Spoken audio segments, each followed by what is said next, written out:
Hello everyone, welcome to another video. Today I want to make this card that you see in the photo with an ink blended stenciled background. Now here's the supplies I used on the card today, but let's go ahead and get started. So I'm going to be using the Hearts Galore stencil from Craft and Desert Divas. This is brand new this month, and I'm going to go ahead and place this on my card front.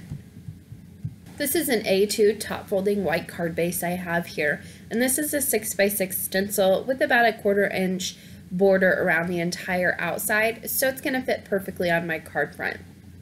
So what I like to do is position it first on the front, tape it down with some removable tape, and then flip it over and tape the back of the card onto the stencil. Now when I flip this over to the front, I can remove that front piece of tape and get it out of the way so I can do all of my blending. But this way, I have my stencil held down and in place. I don't have to worry about it slipping around and moving on me.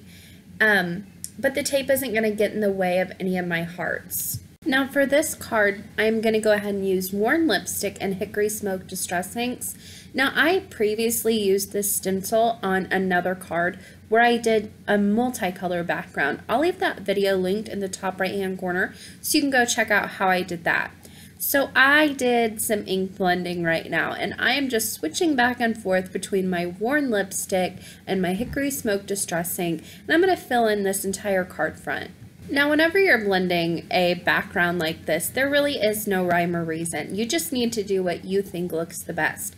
So I started off with the Worn Lipstick in the bottom right hand corner, and then I'm bringing in a little bit of that hickory smoke, and I'm going to go ahead and blend from the top right hand corner down to about the center of that card panel, and then I'll just kind of fill in all the rest of the area around there and kind of picking and choosing colors, making sure they connect to one another.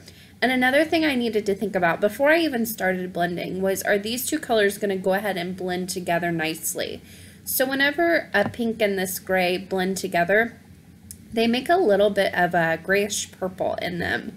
So these two blend together really nicely. You just want to make sure, especially on a really light and airy card like this, that you're not making mud on your card essentially. Now at any point in your ink blending that you start to notice your finger leaving fingerprints on your card, just go ahead and grab a scrap piece of paper or a tissue, paper towel, whatever you have on hand to hold your card in place.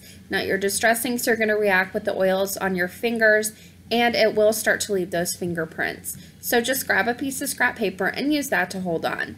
Now you can see I'm just building up my ink and really mixing it around, making sure that these have a nice blend and I don't have any harsh lines. And because I tape my stencil down in the beginning, I'm not being too careful here. I am really going for it, rubbing pretty aggressively and just blending these two colors together. Now once I am satisfied with this blend, I'm going to go ahead and start to remove my stencil. And this is very simple, just pull it off, and then you can pull off the washi tape or whatever you use to hold it in place. Just peel that off on the back, and there I've got that beautiful stenciled card front. And all it needs is a little sentiment and an image on top of it, and this is a beautiful card ready to go. So I went ahead and colored up this image from the Better Together stamp set that I had stamped onto a Crazy Stitched frame die cut, and I also stamped a sentiment from that same stamp set right on the bottom. The sentiment reads, "Love is better together," and that is stamped in black dye ink. So on the back of this panel, I added some fun foam and double-sided adhesive. I'm going to pop that up right in the center of this card base. Now this is a beautiful card as is, but I'm going to dress it up a little bit with some of these new sequins. These are called bubblegum, and I'm just going to pull out these little, they're almost like little discs type of sequins. They're gorgeous and they're clear, and I'm just going to pop a few of those just scattered around this card panel and the card base itself. Now I'm using glossy accents to hold these in place, and here's a closer look at that sequin mix. It is gorgeous and pink, and again, that's called bubblegum. It's brand new this month.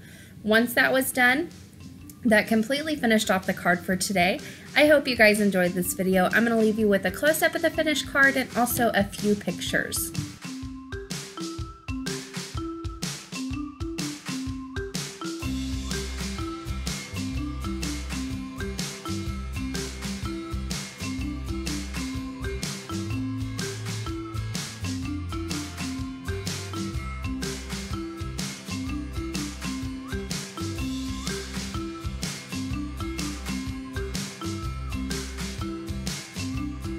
On the left side of your screen, you're going to see a few different links you can click on. The top will take you to a video you might enjoy watching next. The bottom left will take you to the blog post for this card, and the bottom right will subscribe you to my channel if you aren't already. Thanks so much for watching today, and happy crafting!